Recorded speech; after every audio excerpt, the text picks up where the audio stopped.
बच्चों, आज के इस वीडियो में सभी का स्वागत है। आज हम लोग रुचिरा तृतीयो भाग का नवमः पाठः सप्तभगिन्यः का शेष भाग आज पूरा करेंगे। और इससे पहले हम लोगों ने ये पढ़ा था कि यहाँ पर कौन कौन सी जातियाँ रहती हैं और ये किस तरह से हमारे देश की सुंदरता को बढ़ाता है। ये भारत रूपी वृक्ष पर फूलों के गुलदस्ते की तरह सुशोभित है और जिस तरह से घर में बहनें रमणीय लगती हैं, मनोरम लगती हैं, उसी तरह से ये 7 बहनें भी भारत रूपी देश में जो है, इसको अगर हम घर माने तो भारत रूपी घर में ये 7 बहनें यहाँ की शोभा को बढ़ाती हैं। तो इसके बाद हम लोग आगे पढ़ेंगे कि कौन कौन सी जनजातियाँ यहाँ रहती हैं और यहाँ पर और भी कौन सी प्रसिद्ध चीज़ें पाई जाती हैं और उनका क्या उपयोग होता है और ये कैसी जगह है, यहाँ का प्राकृतिक वातावरण कैसा है, इन सब के बारे में हम लोग जानकारी प्राप्त करेंगे। तो हम लोग शुरू करते हैं आगे का शेष भाग। यहाँ तक हम लोग पढ़े थे 61 पेज नंबर पर, और जिसमें यहाँ लिखा था कि गारो, खासी, नगा, मिज़ो प्रभृतयः बहवः जनजातियाः अत्र निवसन्ति। ये बहुत सारी जनजातियाँ यहाँ रहती हैं। और शरीरेण ऊर्जस्विनः, शरीर से ऊर्जावान, ऊर्जावान का अर्थ होता है शक्तिशाली, शक्ति से युक्त।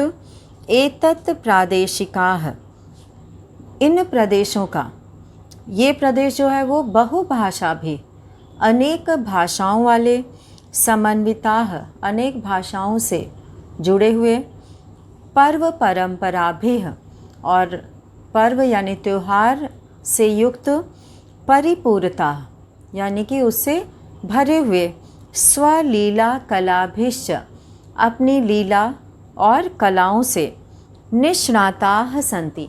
यहाँ पे निष्णाताः शब्द आया है जिसका अर्थ होता है प्रवीण। निष्णाताः,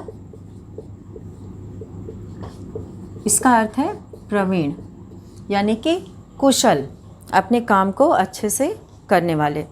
तो इस तरह से यहाँ पे निष्णाताः सन्ति, अपने कला में भी पूरी तरह से निष्णाताः का मतलब है प्रवीण होते हैं, यानी कि कुशल होते हैं। अब आगे मालती पूछती है कि महोदय, हे महोदया, तत्र तो वंश वृक्षा अपि प्राप्यन्ते। तत्र तो, तत्र मतलब वहाँ, यहाँ पे तत्र शब्द आया है जिसका अर्थ है वहाँ। और वंश वृक्षा, वंश वृक्ष कहते हैं बांस के पेड़ को, बांस के पेड़। तो यहाँ पे वंश वृक्षा का अर्थ है बांस के पेड़। अपि प्राप्यन्ते, बांस के पेड़, अपि मतलब भी, प्राप्यन्ते, प्राप्यन्ते मतलब प्राप्त होते हैं।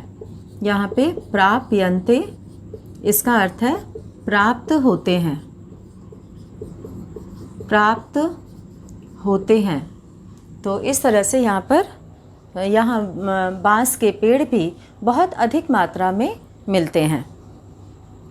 अब मालती को पता था इसके बारे में, वो बताती है कि अत्र तो वंश वृक्षा अपि प्राप्यन्ते। वहाँ तो अत्र, तत्र का प्रयोग है, तत्र मतलब वहाँ होता है और अत्र मतलब यहाँ होता है। अध्यापिका कहती है कि आम, आम मतलब हाँ। प्रदेशे अस्मिन्, इस प्रदेश में, हस्तशिल्पानां बाहुल्यं वर्तते। हस्तशिल्प यानी कि हाथ से बनाई हुई वस्तुओं का, बाहुल्यम, बाहुल्यम का अर्थ होता है अधिकता। बाहुल्यम, इसका अर्थ होता है अधिकता, यानी कि बांस से बनी हुई चीज़ों की अधिकता। हस्तशिल्पानाम यानी कि हाथों से बनी हुई चीज़ों की, बाहुल्यम यानी कि अधिकता, वर्तते मतलब होती है। अब आवस्त्राभूषणेभ्यः, आवस्त्राभूषणेभ्यः, वस्त्र यानी कपड़े और आभूषण के लिए, गृह निर्माण पर्यंतम यानी कि कपड़े और आभूषण से लेकर गृह, गृह मतलब घर, निर्माण पर्यंतम, घर बनाने तक के लिए, प्रायः अधिकतर, वंश वृक्ष निर्मिता नाम, वंश यानी बांस के, वृक्ष मतलब पेड़, बांस के पेड़ से निर्मिता नाम बने हुए वस्तु नाम उपयोगः क्रियते, वस्तुओं का उपयोग किया जाता है। यानी कि कपड़े, आभूषण और घर बनाने से लेकर सभी में अधिकतर बांस के पेड़ से बनी हुई वस्तु नाम मतलब वस्तुओं का उपयोगः क्रियते, क्रियते मतलब किया जाता है। यानी कि वहाँ पर ये चीज़ अधिकता से प्राप्त होती है, इसीलिए इसका बहुत अधिक प्रयोग किया जाता है। बांस के पेड़ का उससे बनी हुई बहुत अधिक वस्तुओं का, जो बहुत हाथ से भी बनाई जाती हैं, उनका प्रयोग किया जाता है। अब यतो ही, क्योंकि, अत्र वंश वृक्षाणाम प्राचुर्यम विद्यते, क्योंकि यहाँ पर, अत्र मतलब यहाँ, तत्र मतलब वहाँ था और अत्र मतलब यहाँ, यहाँ पर वंश वृक्षाणाम, बांस के पेड़ों का, प्राचुर्यम मतलब अधिकता, प्राचुर्यम, प्राचुर्यम का अर्थ होता है अधिकता। तो यहाँ पे बांस के पेड़ों की अधिकता है, इसीलिए ऐसा होता है कि इससे बनी हुई वस्तुओं का ही प्रयोग किया जाता है। विद्यते मतलब है, प्राचुर्यम अधिकता है। सांप्रतम, अब, वंशोद्योगो अयम, वंशोद्योगो अयम, अब बांस का यह उद्योग अंतर्राष्ट्रीय ख्यातिम अवाप्तो अस्ति, अंतर्राष्ट्रीय, अंतर्राष्ट्रीय यानी कि इंटरनेशनल, दूसरे देशों में भी, ख्यातिम, ख्यातिम मतलब प्रसिद्धि को, ख्याति प्राप्त करना यानी प्रसिद्धि प्राप्त करना। तो अब यह बांस का उद्योग विदेशों में भी, अंतर्राष्ट्रीय दूसरे देशों में भी, ख्यातिम अवाप्तो अस्ति, प्रसिद्धि को प्राप्त कर रहा है। अवाप्तो अस्ति मतलब यह वहाँ भी प्रसिद्ध हो रहा है, दूसरे देशों में भी। तो अवाप्तो अस्ति का मतलब है प्रसिद्ध हो रहा है, अवाप्तो अस्ति, अवाप्तो अस्ति का अर्थ है प्रसिद्ध हो रहा है, विदेशों में भी अंतर्राष्ट्रीय हो रहा है, वहाँ भी लोग इसको बहुत पसंद करते हैं। तो इस तरह से बांस का उद्योग जो है वो दूसरे देशों में भी बहुत प्रसिद्ध है।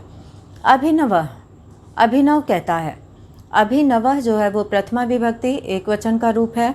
कहता है कि भगिनी प्रदेशो अयम, बहनों का यह प्रदेश, जो 7 बहनें हैं उन बहनों का यह प्रदेश, बहवाकर्षकः इति प्रतीयते, बहवाकर्षकः, बहु आकर्षक शब्द मिलकर बहवाकर्षकः बना हुआ है, यानी कि बहुत अधिक आकर्षक।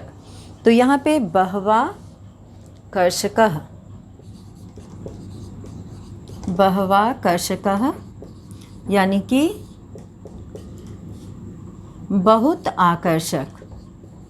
बहवा का अर्थ होता है बहुत, आकर्षक मतलब जो अच्छा लगे, आकर्षित करे, यानी कि सुंदर होगा तभी वो आकर्षक लगेगा और हमें आकर्षित करेगा। तो इस तरह से जो है अवाप्तो अस्ति प्रसिद्ध हो रहा है, बहवाकर्षक बहुत आकर्षक, और इति प्रतीयते ऐसा प्रतीत होता है। सलीमः, अब सलीम कहता है कि किम भ्रमणाय, क्या भ्रमण करने के लिए, भ्रमणाय, यहाँ पे भ्रमणाय शब्द आया है। भ्रमणाय का अर्थ है घूमने के लिए। वो जानना चाहता है कि क्या घूमने के लिए, घूमने के लिए सलीम कहता है, सलीमः, ये प्रथमा विभक्ति एक वचन है, सलीमा में अकारांत पुल्लिंग शब्द है और बालक की तरह ही इसका भी रूप चलेगा। तो सलीमा किम भ्रमणाय, क्या घूमने के लिए, भगिनी प्रदेशो अयम, यह बहनों का प्रदेश, समीचीनः अच्छा है। समीचीना मतलब उचित है, यानी कि घूमने के लिए बहनों का यह प्रदेश समीचीना अच्छा है, उचित है। सर्वे छात्रा उच्चैः, सभी छात्र जोर से बोलते हैं। महोदय, हे महोदया। आगामिनी अवकाशे, आगामिनी का अर्थ है यहाँ पर, आगामिनी का अर्थ है आने वाले, और अवकाश का अर्थ होता है छुट्टी, जब विद्यालय बंद रहता है। तो यहाँ पर आगामी यानी आने वाले अवकाश में, आगामिनी ये शब्द आया यहाँ पे, आगामिनी आने वाले अवकाशे, आगामिनी आने वाले, और अवकाशे यानी अवकाश में, या सप्तमी विभक्ति एक वचन है। छुट्टी में वयम, वयम जो है वो उत्तम पुरुष बहुवचन का पुरुषवाचक सर्वनाम है। अहम, आवाम, वयम उसमें बनता है हम लोग। अत्रैव, अत्रैव मतलब यहीं। गंतुम इच्छामः, जाएंगे, जाना चाहते हैं। गंतुम मतलब जाना, इच्छामः मतलब चाहते हैं। तो आने वाले अवकाश में हम लोग वहीं जाना। तत्रैव, तत्र एव है वहीं, गंतुम इच्छामः जाना चाहते हैं। स्वरा कहती है कि भवत्यपि, भवती अपि, आप भी, अस्माभिः सार्धम, सार्धम मतलब साथ में, यहाँ पे सार्धम शब्द आया है। सार्धम का अर्थ है साथ, सह का भी अर्थ होता है साथ, यहाँ पे सार्धम का भी अर्थ है साथ में। तो सार्धम मतलब साथ, चलतु मतलब चलिए। अध्यापिका कहती है कि रोचते में अयम विचार, मुझे रोचते रुचिकर लग रहा है, अच्छा लग रहा है। में मतलब मुझे, अयम विचार यह विचार, यानी कि अगली छुट्टियों में हम लोग वहीं पर जाएंगे घूमने के लिए, तो यह विचार मुझे अच्छा लग रहा है। एतानि राज्यानि तु, एतानि मतलब ये सब, राज्यानि राज्य, तो मतलब तो, भ्रमणार्थम, भ्रमणार्थम का अर्थ है घूमने के लिए। भ्रमणार्थम, भ्रमणार्थम का अर्थ है घूमने के लिए, घूमने के लिए। स्वर्ग सदृशानि इति, स्वर्ग के समान है। तो इस तरह से स्वर्ग सदृश, सदृश का अर्थ होता है समान। तो अध्यापिका जो है इस बात से सहमत होती हैं कि इस विचार, ये विचार जो है हमें रुचिकर लग रहा है, और ये राज्य तो घूमने के लिए स्वर्ग के समान है। तो ये पाठ आज हम लोगों ने पढ़ा, और इसमें जो है 7 बहनों के बारे में, उसमें कौन कौन सी वहाँ पे जातियाँ रहती हैं और कौन कौन से इसमें प्रदेश आते हैं, और उसका नाम बताने का भी इसमें बहुत अच्छा तरीका बताया गया है श्लोक के माध्यम से। और यहाँ पर कौन सी चीज़ें प्रचुर मात्रा में पाई जाती हैं, जैसे बांस का पेड़ बहुत ज़्यादा पाया जाता है, तो बांस से बनी हुई हाथ की वस्तुएं बहुत अधिक मिलती हैं, और वो जो है विदेशी लोग भी उसे बहुत पसंद करते हैं, इसीलिए वह भी अंतर्राष्ट्रीय प्रसिद्धि को प्राप्त हो रहा है। और अब हम लोग इसके अभ्यास का प्रश्न करेंगे। उच्चारणम कुरुत में सबसे पहले है सुप्रभातम, महत्वाधायिनी, पर्व परंपराभिः, चतुर्विंशतिः द्विसप्ततितमे वंशवृक्ष निर्मितानां सप्तभगिन्यः प्राकृतिक संपद्भिः वंशोद्योगो अयम गुण गौरव दृष्टया पुष्प स्तबक सदृशानि अंतर्राष्ट्रीय ख्यातिम। तो इस तरह से ये कुछ कठिन शब्द थे और इनका उच्चारण करने का अभ्यास करना चाहिए। और दूसरे प्रश्न में पूछा गया है कि प्रश्नानाम उत्तराणि एक पदेन लिखत, प्रश्नों का उत्तर एक पद में लिखिए। तो सबसे पहले इसमें पूछा है कि अस्माकं देशे कति राज्यानि सन्ति, तो हमें पाठ के आधार पर उत्तर लिखना है। तो यहाँ पर हम लोग लिखेंगे अष्टाविंशतिः। तो इसका उत्तर जो है, सबसे पहले हम लोग, पहला तो उच्चारण करना था, और बच्चे इसका अभ्यास करेंगे, उसको खुद से पढ़कर, सभी मात्राओं को देखकर, और हम लोग उत्तर 2 से लिखेंगे जो एक पदेन उत्तरत है। तो सबसे पहले इसमें पूछा है कि अस्माकं देशे कति राज्यानि सन्ति, तो अष्टाविंशतिः लिखेंगे। दूसरे का ये क है, अष्टाविंशतिः।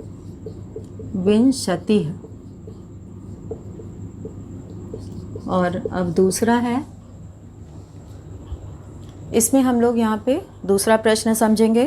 प्राचीन इतिहासे, इसमें 2 शब्द है, प्राचीन और इतिहासे। प्राचीन इतिहास में काह स्वाधीनाः आसन, कौन स्वाधीन थे? तो यहाँ पे वो 7 राज्य जो थे वो किसी के अधीन कभी भी नहीं रहे, वो हमेशा स्वतंत्र रहे हैं, उन पर किसी का शासन नहीं रहा है। तो यहाँ पे हम लोग लिखेंगे सप्त भगिन्य, 7 बहनों का, सप्त भगिन्य यहाँ लिखेंगे, यानी कि 7 बहनों का जो राज्य है वो कभी भी किसी के अधीन नहीं रहा। तो अब तीसरा हम लोग यहाँ पे करेंगे ग वाला, केशाम समवाय, किसका समूह? सप्त भगिन्यः इति कथ्यते, 7 बहनें, इति मतलब ऐसा, कथ्यते मतलब कहा जाता है। कथ्यते का अर्थ है कहा जाता है। तो यहाँ पे सप्त राज्यानाम, केशाम समवाय पूछा है, तो सप्त राज्यानाम, 7 राज्यों का, सप्त राज्य नाम, समवायः, ये जो है वो सप्त भगिनी कहा जाता है। सप्त भगिन्यः इति कथ्यते। अब घ वाला हम लोग लिखेंगे कि अस्माकं देशे कति केंद्र शासित प्रदेशाः सन्ति। तो यहाँ पे सप्त हो जाएगा, 7 केंद्र शासित प्रदेश हैं, तो 7 के लिए हम लोग सप्त इस संख्यावाचक शब्द का प्रयोग करेंगे। और अब हम लोग यहाँ पर अंग वाला देख रहे हैं, और इसमें जो है प्रश्न पूछा है कि सप्त भगिनी प्रदेशे, 7 बहनों के प्रदेश में, कह उद्योगः सर्व प्रमुखः, कौन सा उद्योग सबसे प्रमुख है? तो इसके बारे में हम लोग अभी पढ़े हैं कि वहाँ पे वंश वृक्ष का जो उद्योग है, वंशोद्योगे, तो यहाँ पे बाँस का उद्योग, वंशोद्योगे, बाँस का उद्योग, ये जो है सबसे ज़्यादा जो है वो प्रसिद्ध है बाँस से बने हुए चीज़ों के लिए। यहाँ पे कह का प्रयोग हुआ है, तो हम लोग यहाँ पे वंशोद्योगः कर देंगे, क्योंकि यहाँ पे कह का प्रयोग किया गया है, तो हम लोग वंशोद्योगः का प्रयोग करेंगे। अब तीसरे प्रश्न में ये बताया गया है कि पूर्ण वाक्येन उत्तराणि लिखत, पूरे वाक्य में उत्तर लिखिए। तो सबसे पहले पूछा गया है कि भगनी सप्तके कानि राज्यानि सन्ति। तो इसका उत्तर श्लोक वाली जो लाइन है उसी के ठीक नीचे लिखा है कि भगनी इत्थम भगनी सप्तके इमानि राज्यानि सन्ति। तो ये सारे नाम यहाँ पर लाइन से लिखना है। तो यहाँ पे हम लोग ऊपर से शुरू करेंगे, ये सभी बच्चे लिख लेंगे इसको, और इसको अगर ध्यान से पढ़ेंगे तो बच्चे खुद से भी खोज के लिख सकते हैं। तो अब हम लोग आगे बढ़ रहे हैं तीसरे प्रश्न की ओर, और तीसरे प्रश्न में हम लोग पहला प्रश्न यहाँ पे दिया है कि भगनी सप्तके, उत्तर यहाँ पे 3 है और तीसरे का क है। तो यहाँ पे हम लोग यहाँ पे इसी से शुरू करेंगे, भगिनी सप्तके इमानि राज्यानि सन्ति। यहाँ पर हम लोग उत्तर पूरा करने के लिए जगह चाहिए। इमानि राज्यानि सन्ति,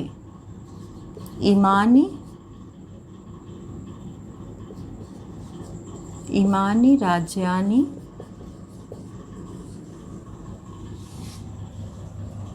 सन्ति।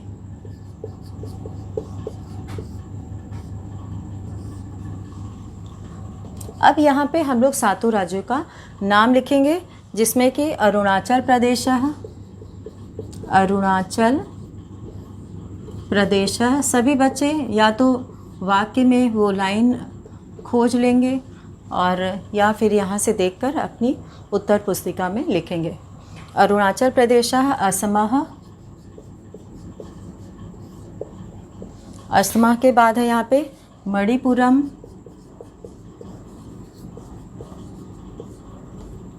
मणिपुरम के बाद है मिज़ोरमः, मिज़ोरमः,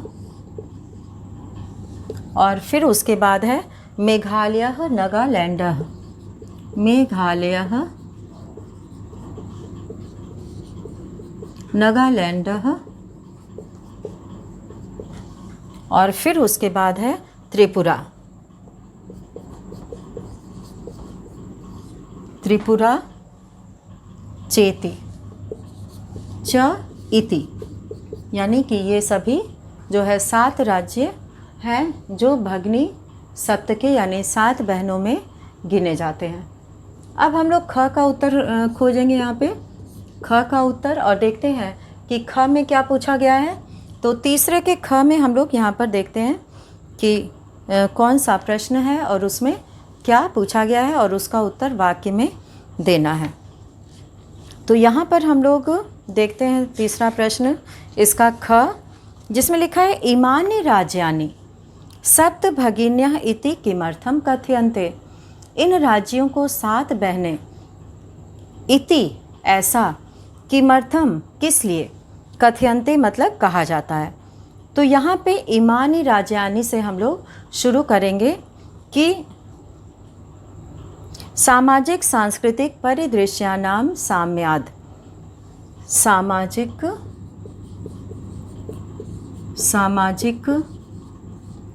सांस्कृतिक, यहाँ पे थोड़ा सा हम लोग डैश डालेंगे, सांस्कृतिक परिदृश्यानां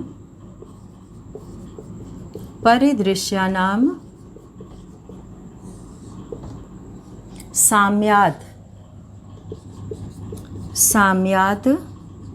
अब हम लोग प्रश्न से इसको पूरा कर लेंगे। इमानि राज्यानि सप्त भगिन्यः कथयन्ते। इमानि राज्यानि सप्त भगिन्यः कथयन्ते। तो इस तरह से सामाजिक सांस्कृतिक परिदृश्यों की समानता के कारण, साम्यात का अर्थ है समानता के कारण, इमानि राज्यानि सप्त भगिन्यः कथयन्ते। और अब हम लोग ग वाला करेंगे कि सप्त भगिनी प्रदेशे के निवसन्ति। सप्त भगिनी प्रदेशे यानी कि 7 बहनों के प्रदेश में, के निवसन्ति कौन रहते हैं। तो यहाँ पर हम लोग लिखेंगे कि सप्त भगिनी प्रदेशे, यहाँ से हम लोग शुरुआत करेंगे। सप्त भगिनी प्रदेशे। अब यहाँ पे हम जातियों का नाम लिखेंगे, जो कि शुरुआत है गारो खासी, नगा मिजो,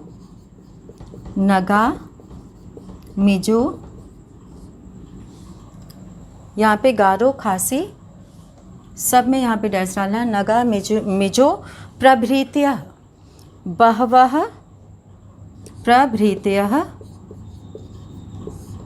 बहवः। अब यहाँ प्रश्न में पूछा था कि कौन कौन सी जातियाँ यहाँ रहती हैं। जनजातियाः निवसन्ति, बहवः जनजातियाः निवसन्ति। तो इस तरह से यहाँ पे सभी जातियों का नाम लिखना है और ये पाठ में दिया हुआ है, जहाँ पे इस पाठ के बारे में बताया जा रहा है। तो इस तरह से हम लोग अब बढ़ते हैं अगले प्रश्न की ओर कि एतत् प्रादेशिकाः कैः निष्णाताः सन्ति। यानी कि इन प्रदेशों में, कैः मतलब किस चीज़ से, इन प्रदेशों के लोग किस चीज़ में निष्णाताः सन्ति निपुण हैं, कुशल हैं। तो यहाँ पे स्वलीला कलाभिः च, तो यहाँ पे लिखेंगे एतत् प्रादेशिकाः, एतत् प्रादेशिकाः, इन प्रदेशों के। प्रश्न सही करेंगे कि प्रादेशिकाः स्वलीला कलाभिश्च, स्वलीला कलाभिश्च निष्णाताः सन्ति,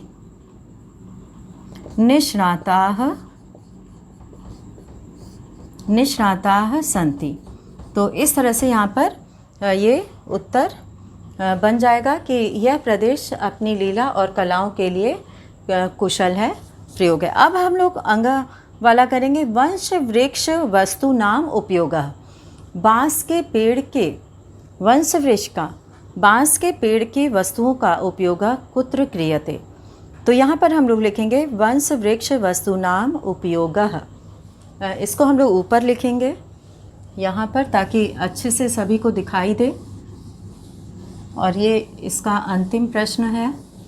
तो इसमें ये लिखना है कि बाँस के पेड़ से कौन कौन सी वस्तुएं बनाई जाती हैं। तो वंश वृक्ष वस्तु नाम, इसी से शुरुआत करेंगे। वंश वृक्ष वस्तु नाम उपयोगः, यहाँ पे वस्तु नाम उपयोगः आवस्त्राभूषणे,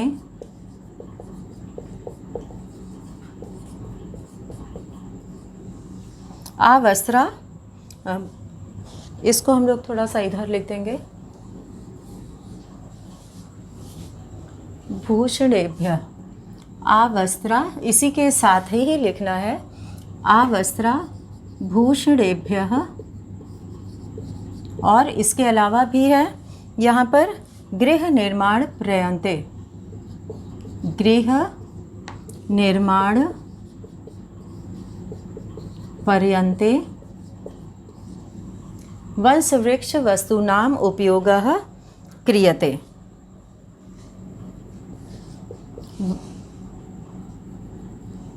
उपयोगः, क्योंकि हम लोग शुरू में लिख दिए हैं इसलिए यहाँ पे दोबारा नहीं लिखेंगे। पर्यंतम उपयोगः, अब यहाँ पे हम लोग क्रियते मतलब किया जाता है, इससे हम लोग वाक्य को पूरा करेंगे, किया जाता है। तो इस तरह से प्रश्न 3 का ये घ का था, ये अंगा है, यहाँ पे नंबर डालना है सबको। ये अंगा का उत्तर है, ख है, ये ग है, ये घ है और ये अंगा है तीसरे का। तो अब हम लोग प्रश्न 4 करेंगे। रेखांकित पदम आधृत्य प्रश्न निर्माणम कुरुत, रेखांकित पद के आधार पर प्रश्न निर्माण करना है। तो सभी बच्चे पहले इसको लिख लेंगे अच्छे से, और ये बहुत ही पाठ में पढ़ने से ये सारे प्रश्नों का उत्तर वहाँ पर अच्छे से मिल जाएगा और बहुत सरलता से मिल जाएगा, इसमें कोई कठिनाई नहीं होगी। बस प्रश्न समझना चाहिए कि प्रश्न में क्या पूछा जा रहा है। तो हम लोग एक प्रश्न और करके ये वीडियो आज यहीं पूरा करेंगे। तो अब हम लोग प्रश्न 4 करने जा रहे हैं। तो उत्तर 4 यहाँ पे प्रश्न बनाना है। तो वयम स्वदेशस्य, हम लोग अपने देश के राज्यानाम विषय, राज्यों के विषय में ज्ञातुम इच्छामि, जानना चाहते हैं। तो स्वदेशस्य, अपने देश के, यहाँ पे षष्ठी विभक्ति का प्रयोग है, तो यहाँ पे षष्ठी विभक्ति का प्रश्नवाचक चिन्ह भी होगा कस्य। और इसी तरह से ख का भी हम लोग करेंगे। सप्त भगिन्या, 7 बहनें, प्राचीन इतिहासे प्रायः स्वाधीना एव दृष्टा, प्राचीन इतिहास में अधिकतर स्वाधीन ही देखी गई हैं, स्वतंत्र देखी गई हैं। तो यहाँ पे स्त्रीलिंग का प्रयोग है, काह का प्रयोग करेंगे क्योंकि बहुवचन है। और प्रदेशे अस्मिन् हस्तशिल्पानां बाहुल्यम वर्तते, यहाँ पे हस्तशिल्प का, हाथ से बनाई हुई वस्तुओं का बाहुल्यम है, अधिकता है। तो यहाँ पे हस्तशिल्पानाम की जगह हो जाएगा केशाम, किस चीज़ की, केशाम। और ये प्रश्न, ये शब्द जो है वो अंडरलाइन किए हुए, रेखांकित किए हुए शब्द को हटाकर उसकी जगह पे इन पदों को लिखना है। और एतानि राज्यानि तो भ्रमणार्थम स्वर्ग सदृशानि, ये सब राज्य तो घूमने के लिए स्वर्ग के समान हैं। तो यहाँ पे कीदृशानि, कैसे हैं, स्वर्ग सदृशानि, तो यहाँ पे कीदृशानि पद का प्रयोग करेंगे। तो इस तरह से इनका प्रयोग करके रेखांकित पद को हटाकर उसकी जगह पे इन पदों को लिखना है। बाकी वाक्य वैसे ही लिखना है, उसमें कोई भी चेंज नहीं करना है, कोई भी परिवर्तन नहीं करना है। बस केवल जो रेखांकित शब्द है उसकी जगह पे इन शब्दों को लिखना है और अंत में प्रश्न चिन्ह लगाना है, क्वेश्चन मार्क। बिना प्रश्न चिन्ह लगाए वो प्रश्न नहीं कहलाएगा, तो सामान्य वाक्य हो जाएगा वो।